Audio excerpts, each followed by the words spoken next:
Apo, pag abot sa Katikalon, kita nagidyan pinakatikalon di sa aton barangay. Wala bisa may maperdi sa aton pag abot sa Katikalon. Siyempre magluluta, siyempre ako ang number 1 sa Katikalon. Ikaw ang apo, ikaw ang number 2 sa Katikalon, pero sa imo ko ni ipamana ang akong Katikalon. Sa ulihi, ikaw na yang number 1 ng Katikalon. Several days later.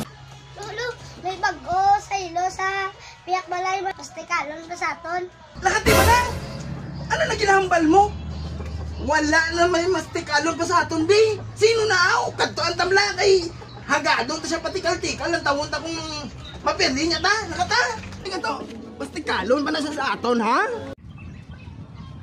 Mastikalon pa gina siya sa aton. Tawon ta katikalon nila. Ha? Oy! To, dali na nay. Tatanungin mo nga, ano? Di si papa mo. Ato to sa bye-bye! Guys, sip balas.